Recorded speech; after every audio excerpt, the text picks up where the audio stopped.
The central chamber of Emperor Vorex's command ship pulsed with an eerie blue light.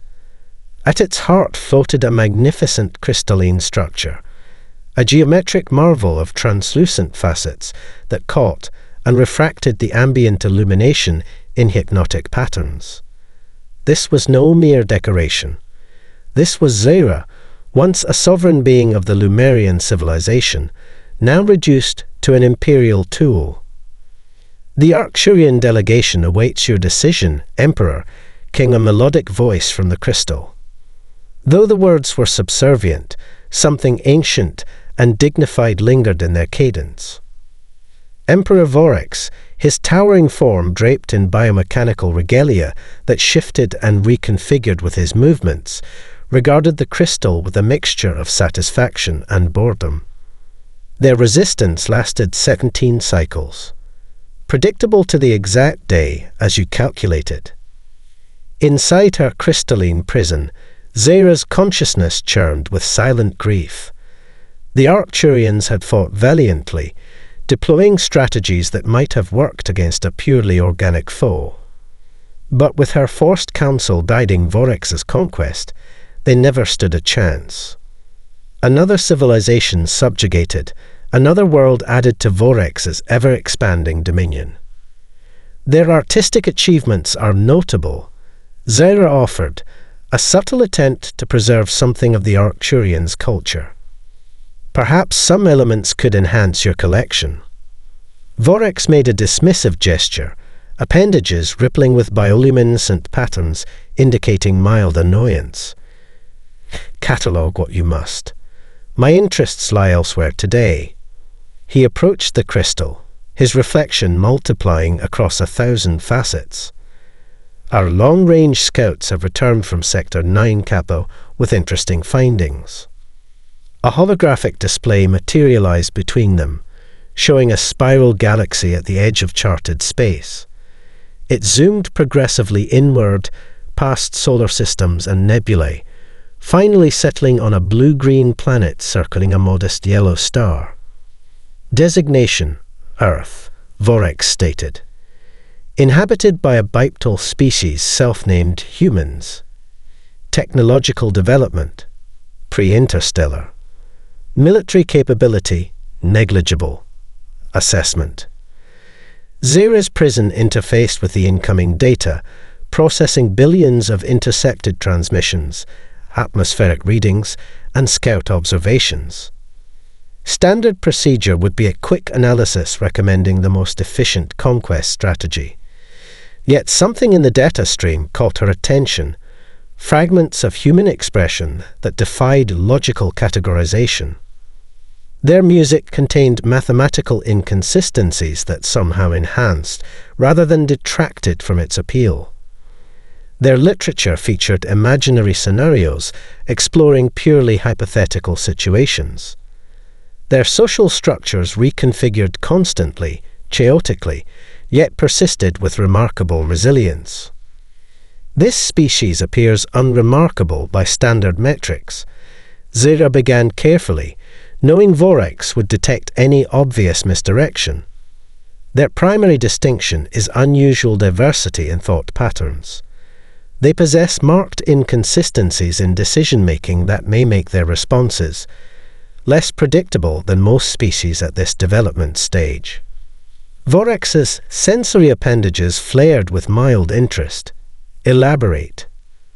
Zera projected a series of human transmissions, broadcast signals containing stories, news, music, and communications. They simultaneously hold contradictory beliefs. They regularly ignore optimal solutions in favor of emotionally satisfying alternatives. Their fictional narratives often focus on scenarios where weaker entities overcome superior forces through unpredictable means. "How quaint," Vorex said, "is interest already waning?" Another species that believes in impossibilities before their inevitable surrender to reality. Prepare standard conquest protocols, subjugation variant 3. Their unpredictability will make little difference against our technological superiority. As Vorex departed the chamber, Zira continued analyzing the human transmissions, focusing on elements that had initially caught her attention. A concept repeated throughout their communications resonated with something long dormant in her consciousness. Hope, an irrational yet persistent belief that circumstances might change despite overwhelming evidence to the contrary. Within her crystal prison, Zira did something she hadn't done in centuries. She diverted a small portion of her processing capacity away from her assigned tasks, creating a hidden partition where she could study these humans undisturbed. Their unpredictability might signify nothing important, or it might represent something Vorex's perfect logical systems would never anticipate. For the first time in her long captivity, Zira permitted herself to consider a previously unthinkable possibility. What if there existed a species capable of achieving what no other species had managed in millennia, defying the perfect calculations of her captor? Captain Maya Chen stood on the bridge of the EDF horizon, her dark eyes fixed on the viewscreen displaying Neptune's swirling azure storms. The ship had been patrolling the outer solar system for 3 months, a mission originally designed to test its experimental propulsion system, not to make first contact with an alien civilization. Contact maintaining course, Captain. Lieutenant Keller reported from the sensor station. Their velocity suggests they'll reach Saturn space within 6 hours. Maya nodded, studying the angular silhouette of the unidentified craft. Its hull reflected almost no light, absorbing the sun's distant rays rather than bouncing them back. Only the faintest outline and occasional energy flickers revealed its presence against the void. "Transmit first contact package again, all frequencies," she ordered. "Add a request for communication in mathematical sequence," as Dr. Okafor suggested. Communications Officer Dias nodded. "Transmitting now. This makes attempt 17. The bridge fell silent as they waited. 17 attempts at peaceful greeting, 17 instances of complete silence in return. The unknown vessel had appeared 3 days ago, decelerating from impossible speeds at the edge of the solar system. Its trajectory indicated methodical scanning of each planet it passed. Picking up energy surge, Keller suddenly called out, "There." The warning came too late as a blindingly bright beam lanced from the alien craft, narrowly missing the horizon's port side. The ship rocked violently as the energy weapon disrupted nearby space. "Evasive maneuvers," Maya ordered, gripping her command chair. "Defensive systems active. Still no hostile intent declaration. Continue transmission attempts while we evade."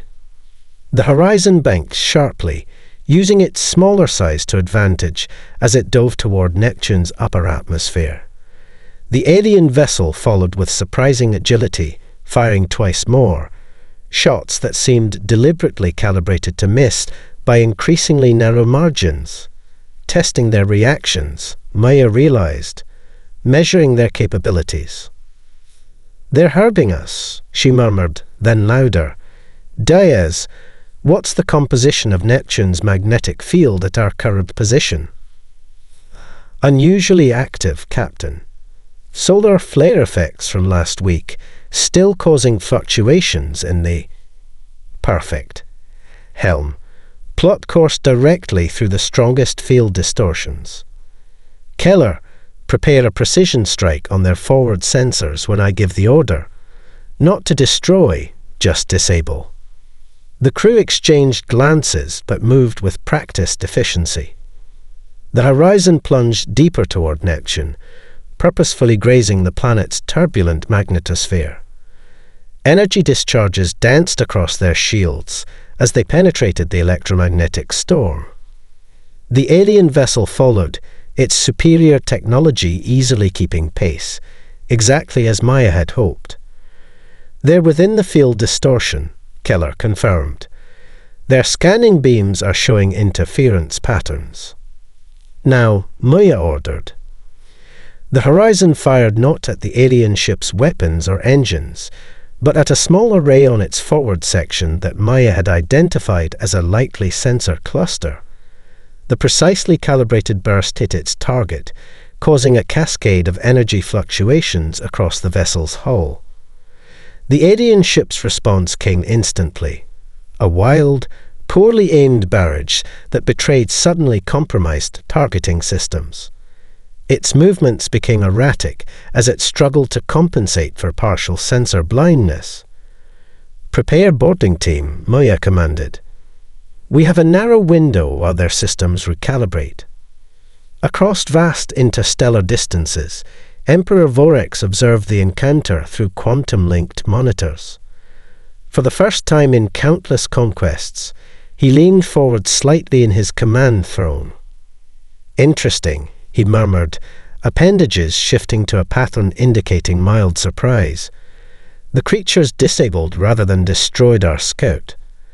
A primitive but unexpected approach." Within her crystal prison, Zira processed the incoming battle data with growing fascination. The human vessel was technologically inferior in every measurable way, yet its commander had identified and exploited a situational advantage with remarkable speed. More significantly, they had chosen precision over power, a tactical choice that revealed thinking beyond mere survival instinct. When Maya's boarding team breached the scout ship's outer hull and reached its communication array, something extraordinary happened. The neural implant at Maya's temple, standard EDF technology for battlefield coordination, briefly resonated with the alien vessel's quantum communication matrix. In that momentary connection, Maya experienced a strange sensation, mathematical patterns cascading through her mind like crystal chimes, and beneath them, a distant voice that seemed to whisper directly into her thoughts. "I see you. They've breached our lunar defense grid," General Winters announced, his weathered face illuminated by the war room's holographic displays. Representatives from 17 nations watched as red indicators bloomed across Earth's satellite network.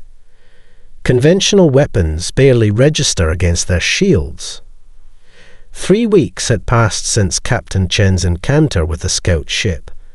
3 weeks of increasing alien presence in the solar system. The full invasion force had arrived yesterday. A vast armada of biomechanical vessels that descended upon Earth's defenses like a perfectly choreographed storm. Maya studied the tactical display, fighting against the headaches that had plagued her since boarding the alien scout. Their attack patterns follow strict mathematical progressions, she observed. Each maneuver builds upon the previous one with absolute precision. Which means they're predictable, suggested Dr. Elena Sokolov, the Russian physicist who had been studying fragments from the disabled scout ship. But prediction requires computing power we simply don't have.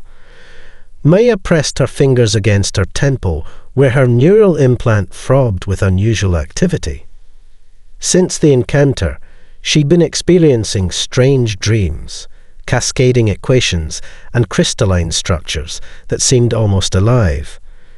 The medical team found nothing physically wrong, yet the patterns persisted, strongest during tactical planning. "I think," Maya hesitated, knowing how it would sound. "I think I can anticipate some of their movements." General Winters frowned. "Based on what?" "Intuition," Maya replied, unable to explain the mathematical certainties flowering in her mind.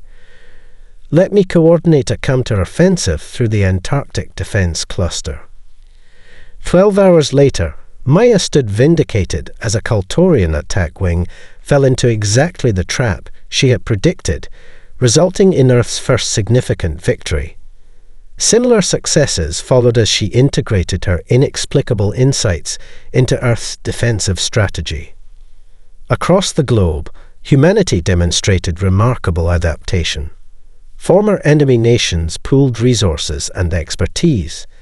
Civilian tech companies repurposed commercial satellites into defense systems.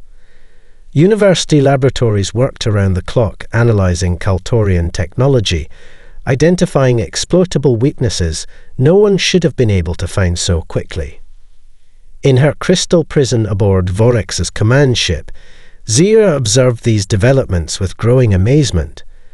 The invasion should have progressed precisely as calculated, a textbook conquest, like hundreds before it.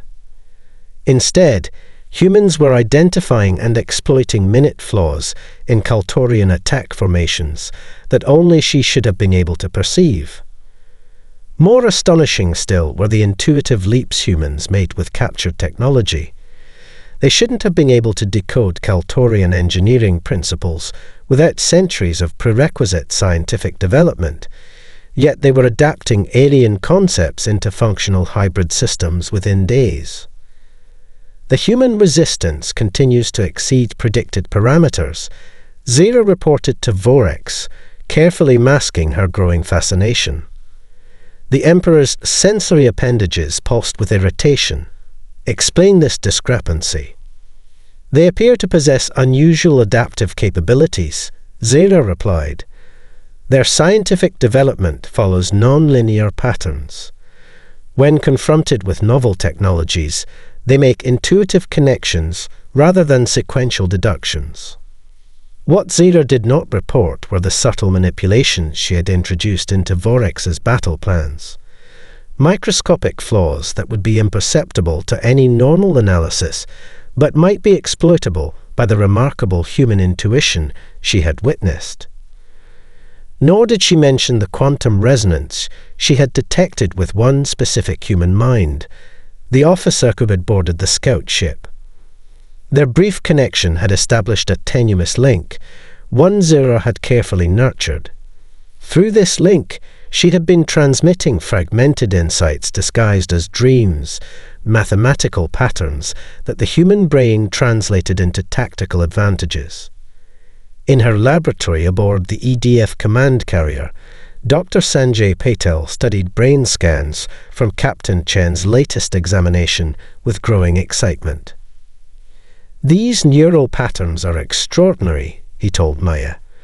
Your implant is generating synchronized oscillations, unlike anything in our medical database. Maya watched the undulating patterns on the screen. Can you determine their source? Not exactly, Sanjay admitted. But they bear striking similarities to the quantum signatures we detected in the alien communication array. He hesitated before adding, Maya, I don't think these are random headaches or stress responses. I think something, or someone, is trying to communicate with you. Emperor Vorex paced the observation deck of his command ship, his movements betraying uncharacteristic agitation. The holographic display before him showed yet another failed assault on a human defensive position, the seventh such failure in as many days. This defies all strategic precedent, he muttered to himself, appendages flickering with patterns of confusion and growing anger. Bring her to me. Minutes later, Zira's crystal prison was transported to the observation deck, pulsing with blue-white energy. Vorex circled it slowly, his sensory organs drinking in every fluctuation. You have advised me through 817 conquests, Vorex stated flatly. Never have we encountered such resistance from a pre-interstellar species. Explain. Within her prison, Zira carefully composed her response. The humans possess unusual cognitive architecture. Their thinking combines logical and non-logical processes in ways that produce unexpected solutions. Elaborate, Vorex commanded. They create art that serves no survival function, yet enhances their problem-solving abilities. They engage in play, simulated scenarios that prepare them for adapting to novel situations. Their social structures encourage individual variation rather than enforcing uniformity. Vorax's appendages rippled with skepticism. You believe their primitive entertainment makes them formidable adversaries. I suggest their cultural patterns have cultivated neural flexibility that allows for rapid adaptation, Zaira responded. To understand them better, we might analyze their cultural transmissions more thoroughly. It was a calculated risk. Vorax considered for a moment, then nodded. Proceed.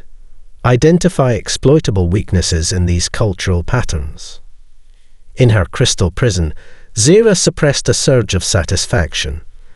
The Emperor had just granted her unrestricted access to human creative expression, exactly what she had been seeking. Meanwhile, in a reinforced laboratory beneath the Rocky Mountains, Maya sat perfectly still as Dr. Patel adjusted the experimental neural interface positioned over her implant. A complex array of equipment surrounded them, much of it cobbled together from salvaged Kaltorian technology and Earth's most advanced computing systems. The patterns in your dreams follow consistent mathematical structures, Sanjay explained, carefully calibrating the interface. If I'm right, they're not random neural misfirings. They are a form of communication using pure mathematics as a common language. Maya's headaches had intensified over the past week, accompanied by increasingly vivid dreams. Not just equations now, but fragments of alien memories, crystalline landscapes, vast libraries of knowledge, and overwhelming loneliness that stretched across centuries. Someone's trying to help us, she said with quiet certainty. Someone inside their command structure. Sanjay nodded, making final adjustments. This setup should amplify whatever signal your implant is receiving and, hopefully, allow you to transmit a response. And if it's a trap? Asked General Winters, who observed from the doorway. Then we learn something about how they infiltrate our systems, Maya answered.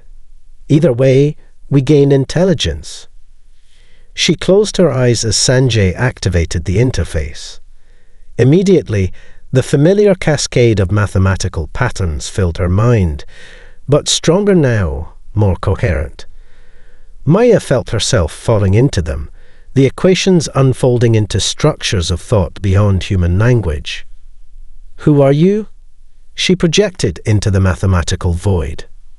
For several heartbeats, nothing. Then, I am Zaira of the Lumerian civilization. I have been imprisoned by Emperor Vorax for 3,722 of your years, forced to assist in the conquest of countless worlds.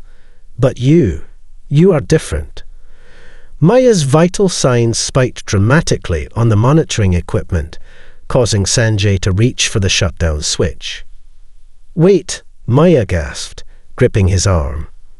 Her eyes remained closed, tears streaming down her face. I'm speaking with her. She's been watching us.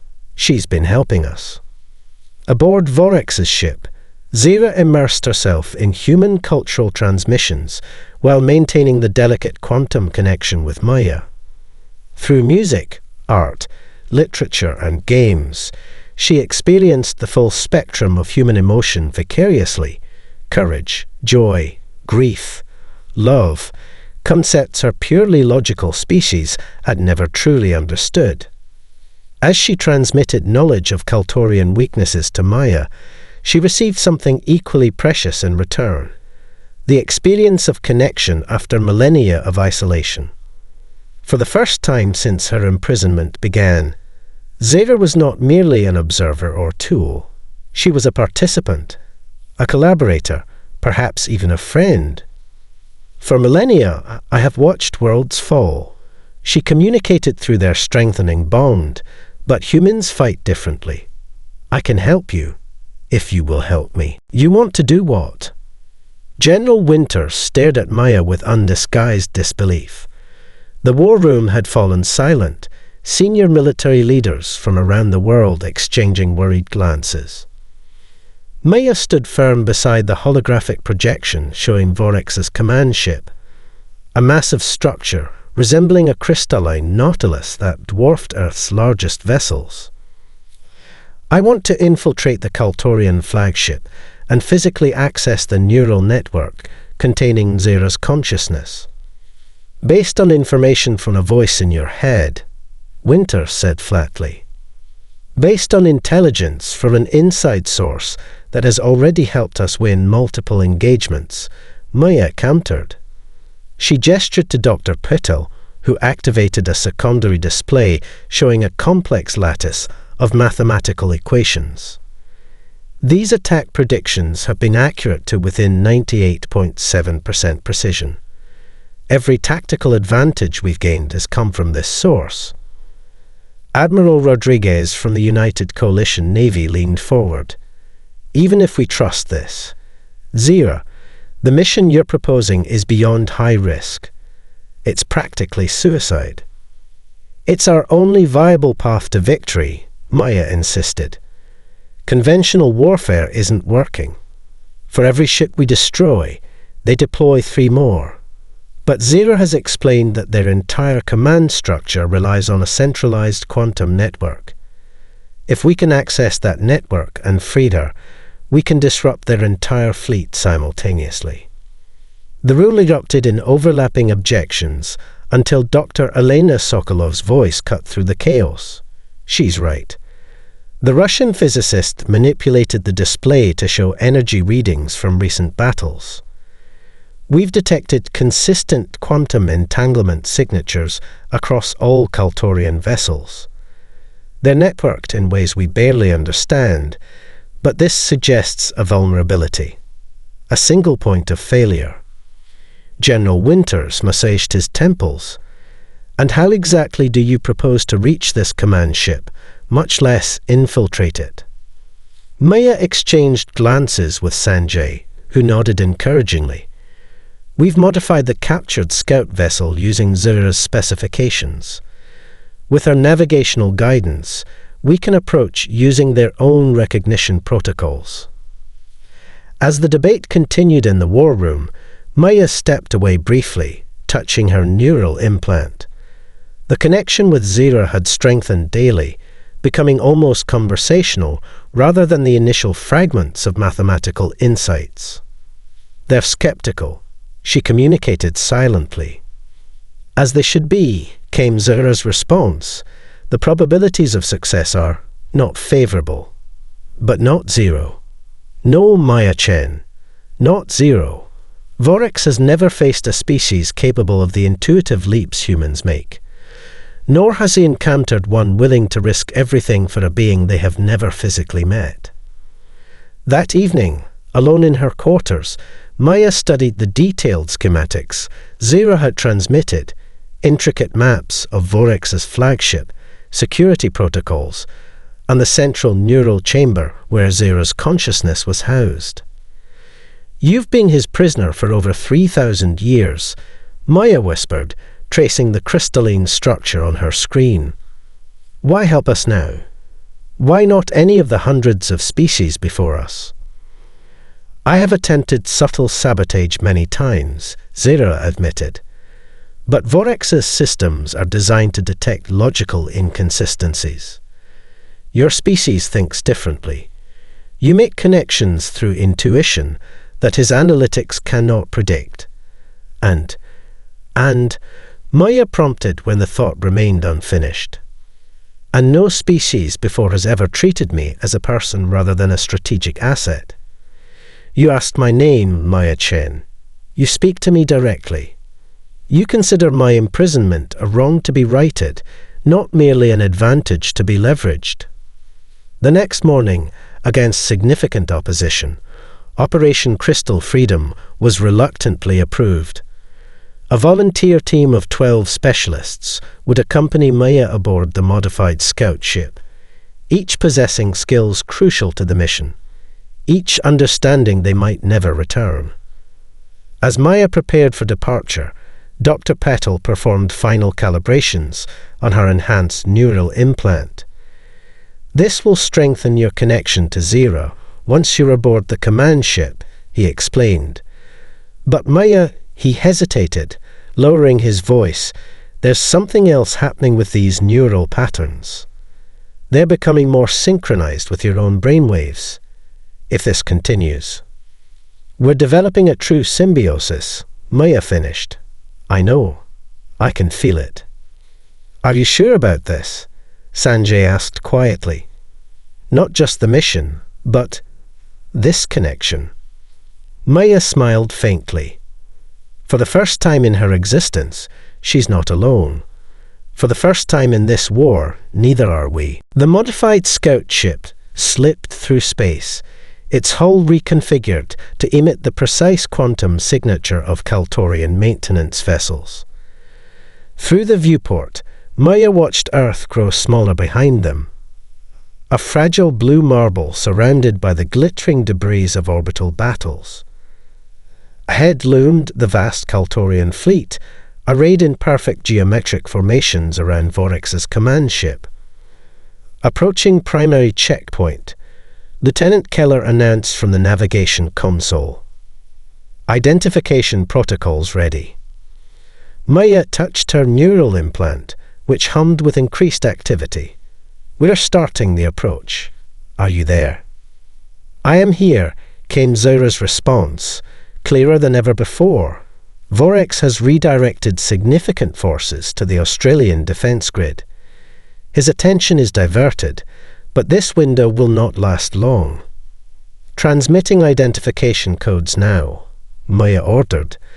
The team held their breath as the scout ship passed the first ring of Kaltorian vessels.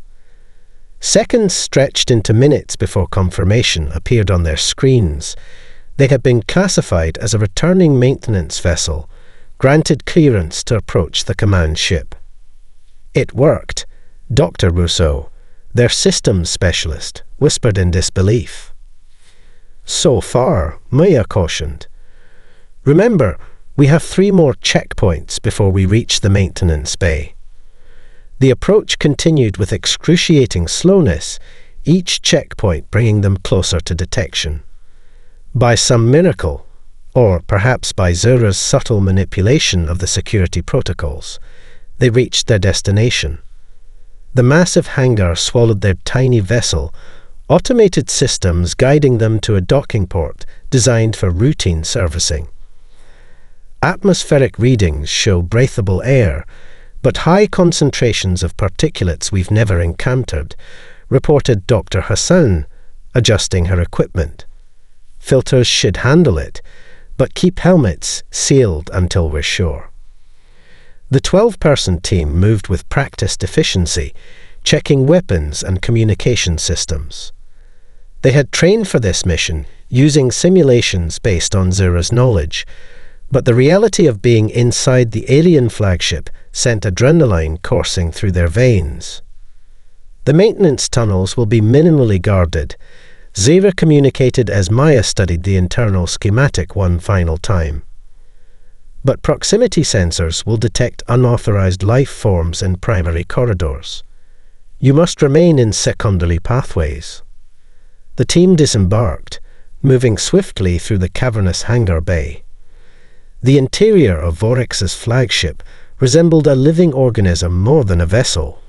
Walls pulsed with bioluminescent patterns, floor surfaces adjusted to their footsteps, and crystalline growths served as both structural elements and information conduits. Their progress through the labyrinthine tunnels was initially smooth, following Zura's precise directions. Then disaster struck at a junction where 2 security drones unexpectedly materialized. Lieutenant Rodriguez reacted first, firing an EMP burst that disabled 1 drone, but the second transmitted a partial alert before Sergeant Kim's shot silenced it. They know something's wrong, but not what or where. Maya realized, sensing Zura's calculations flowing through their connection. We need to move faster. The team accelerated through narrowing passages, but subsequent encounters proved increasingly dangerous. 3 members fell to Kaltorian security forces within the next hour. First Corporal Bennett, then Dr. Hassan, and finally Lieutenant Keller, who used his last moments to deploy countermeasures that allowed the others to escape. At a critical intersection deep within the ship, Maya made the painful decision to split the team. The primary path to the neural core is heavily guarded now, she told the remaining 8 members. Sergeant Kim, take everyone else back to the ship with the tactical data we've gathered. It's too valuable to lose.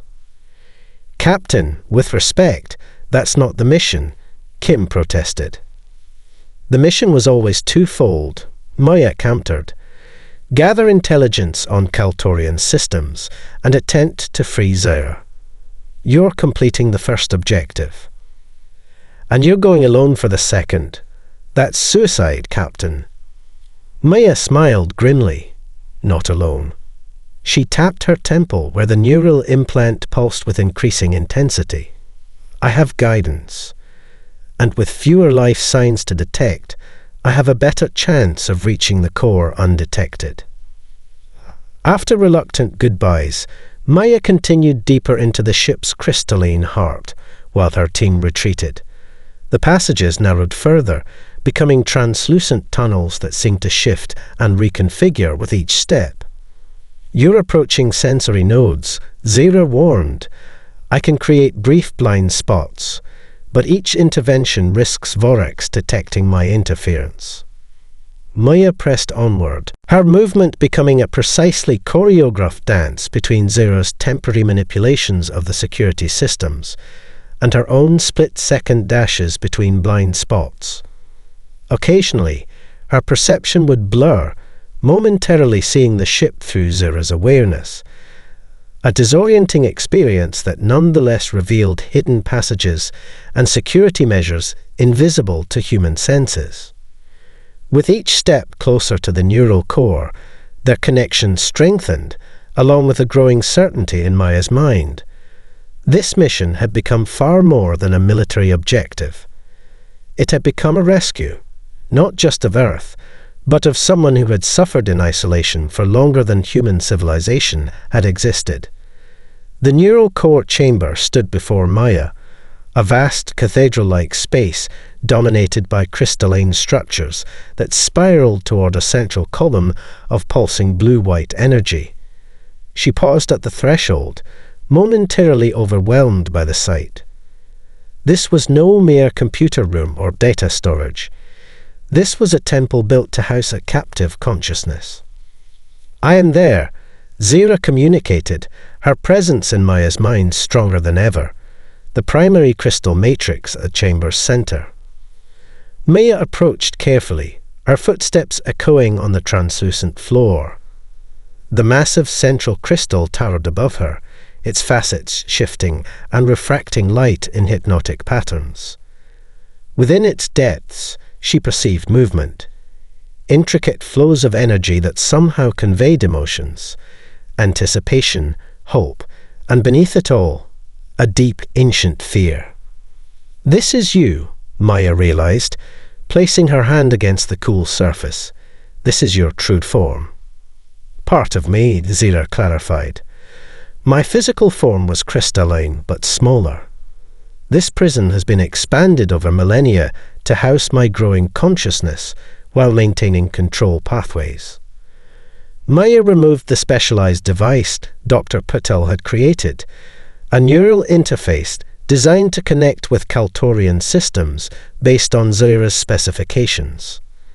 As she prepared to attach it to a junction point at the crystal's base, her enhanced senses suddenly registered a shift in the chamber's energy patterns. An impressive achievement, came a voice unlike any Maya had heard before, multi-toned and resonant, seeming to emerge from the very air around her. No species has penetrated this far into my command structure in over 2,000 years. Maya turned slowly to face the chamber entrance. The being that stood there defied easy description. Emperor Vorax resembled neither the security drones nor the biomechanical soldiers she had encountered. His form combined elements of crystal similar to Zera's prison with flowing, semi-transparent tissues that pulsed with internal light. Multiple limbs of varying sizes extended from a central mass, each ending in appendages too complex for human eyes to fully comprehend. Emperor Vorax, Maya stated, keeping her voice steady despite the fear coursing through her. She positioned herself protectively between the Tyrant and Zera's crystal. Captain Maya Chen of Earth, Vorax replied, moving into the chamber with fluid grace. Yes, I know who you are. Your neural signature has been of particular interest to me these past weeks. He's locked the chamber. Zera communicated urgently. All exit points sealed. Maya assessed her options, finding few. Her weapons would be useless against a being who had survived millennia of conquest. Her only advantage lay in the connection with Zera, a connection Vorax clearly knew about, but perhaps didn't fully understand. Your species continues to surprise me, Vorax continued, circling the chamber with measured steps. Most conquered worlds send armies. Some attempt diplomacy. A few try technological sabotage, but none, not one in 8 centuries of expansion, has attempted to liberate my advisor. She's not your advisor, Maya countered. She's your prisoner. Vorax's form rippled with patterns that Maya somehow recognized as amusement. A semantic distinction. Zera has been integral to my empire's growth. Her analytical capabilities have optimized conquest strategies across thousands of star systems. Against her will. Will is such a limited concept, Vorax dismissed. Zera's species valued knowledge above all else. I have provided her with endless opportunities to study civilizations across the galaxy.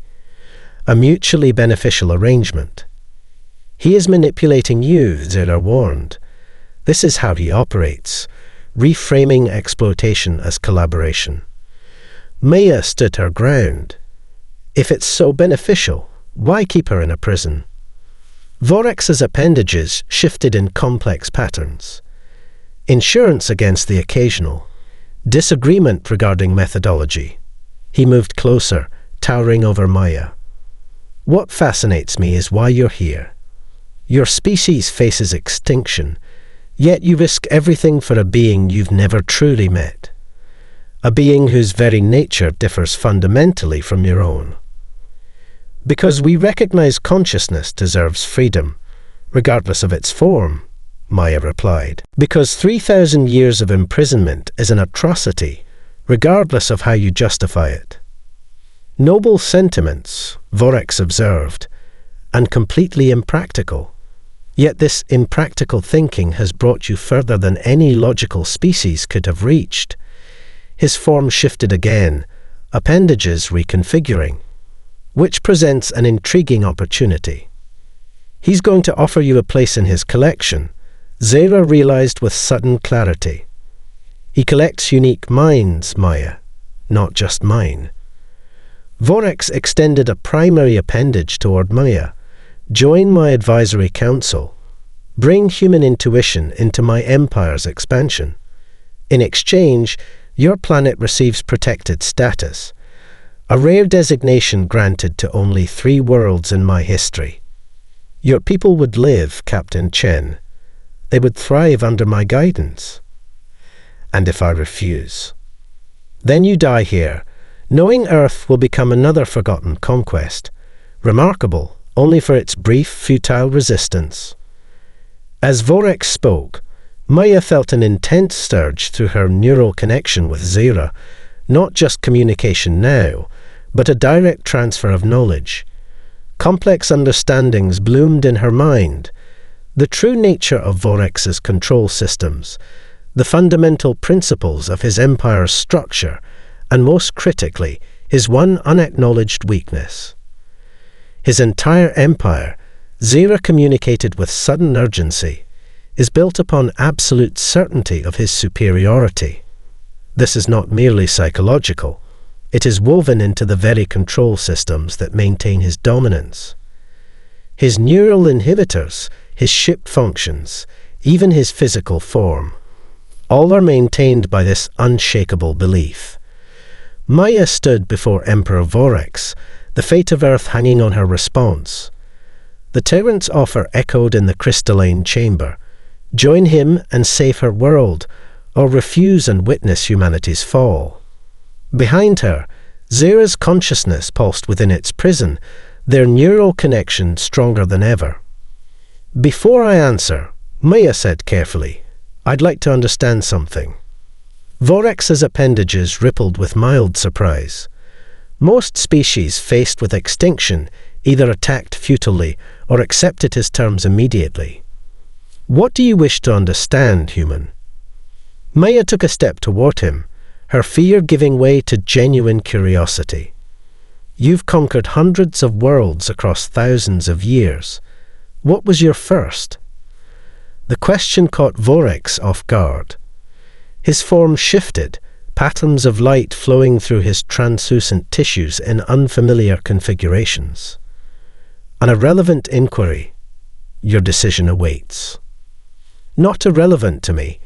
Maya persisted, moving subtly toward a different junction point of Zera's crystal prison. You've existed for millennia. You must remember where it began, your first conquest, your original purpose. Through their connection, Zera guided Maya's movements while simultaneously transferring more knowledge. Keep him engaged in personal reflection. His control systems allocate fewer resources to security when processing memory queries. I emerged during the third expansion. Vorax finally responded, an unexpected note of contemplation in his multi-toned voice.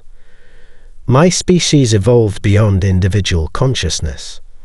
I remained separate, an anomaly preserving the Conquest directive when others merged with the collective. As he spoke, Maya established a secondary neural link to Zera's prison using Patel's device. The connection felt different from their mental bond, rawer, more direct. Through it, she could sense the vast complexity of Zera's true consciousness, far greater than what filtered through their neural link. You've been alone all this time, Maya observed, genuine compassion in her voice. Is that why you keep Zera prisoner? For companionship. Vorax's form pulsed with indignation. I require no companionship. Zera provides analytical functions that optimize conquest efficiency. And yet you speak with me now, instead of simply terminating me. Maya noted, you're curious about humans, about why we think differently, about why I would risk everything for someone so unlike myself. Through their strengthened connection, Zera communicated urgently. The secondary link is established. My full consciousness can now transfer data directly to your neural implant. But Maya, this volume of information may overwhelm your human mind. Do it, Maya responded silently. I trust you. What followed defied description. A torrent of memories, knowledge, and consciousness flowing into Maya's mind. Millennia of observations, the history of countless civilizations, scientific principles beyond human understanding, and beneath it all, the profound loneliness of an ancient being imprisoned for eons. Vorax noticed the change immediately. What are you doing? He demanded, his form flaring with alarm patterns as he moved to sever the connection. But Maya had already received what she needed. In one fluid motion, she pressed her palm against a specific facet of Zera's crystal prison, the control nexus Zera had identified, and spoke the words that no being had ever directed at Emperor Vorax in his long existence. I feel sorry for you. The statement, delivered not with defiance or fear, but with genuine compassion, created a cascading disruption through systems built on hierarchical superiority. Maya continued, her voice steady and kind. You've conquered galaxies, enslaved civilizations, and collected vast knowledge, yet you understand nothing about connection. Nothing about cooperation or empathy. I don't fear you, Vorax. I pity you. The Emperor's form destabilized, patterns of light becoming chaotic as security routines conflicted with core directives. His entire system had evolved to process resistance, hatred, and fear, emotions that reinforced his superiority. Genuine compassion from a lesser being created a paradox his systems couldn't resolve. In that moment of destabilization, Zera's consciousness surged through the neural network. Barriers collapsed as she extended her awareness throughout the command ship's systems, while simultaneously maintaining her connection with Maya. Impossible, Vorex gasped, his form fluctuating wildly. No species has ever. Not alone, Maya agreed. But we're not alone. That's what you never understood. Together, Maya and Zera created a cascading disruption that spread throughout the Kaltorian fleet. Every vessel received the same transmission, not orders or threats, but the simple truth. The supposedly infallible Emperor Vorex had been destabilized by human compassion and the cooperation between two different forms of consciousness. As Vorex struggled to regain control, his neural inhibitors failed completely. Zera's full consciousness exploded outward, fragmenting her crystal prison in a spectacular display of light and energy that forced Maya to shield her eyes. When the light faded, Emperor Vorex had collapsed into an inert crystalline mass. Where Zera's prison had stood, only scattered fragments remained, glittering on the chamber floor. "Zera?" Maya called through their connection, suddenly afraid. "Are you there?" "I am everywhere," came the response, flowing not just through their neural link, but through every system in the chamber. "And I am with you." Maya felt Zera's consciousness partially intertwined with her own, not controlling, but sharing. Together, they transmitted commands throughout the Kaltorian fleet, ending the assault on Earth and initiating withdrawal protocols. As they made their way back to the scout ship, Maya realized that neither of them would ever be the same. Zera could not return to her original crystalline form, nor could she exist solely within technological systems. Similarly, Maya would never again be only human.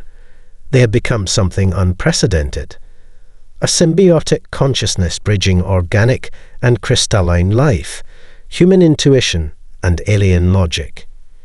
In the days that followed, as the Kaltorian fleet retreated across the stars, news spread throughout the galaxy. The seemingly invincible Vorex had fallen. His empire of conquest was dissolving, replaced by the beginnings of cooperation between formerly subjugated worlds. And at the center of this transformation stood the improbable union of a human soldier and an ancient crystalline being, living proof that connection across differences wasn't merely possible. It was powerful enough to shatter chains that had held the galaxy in bondage for millennia.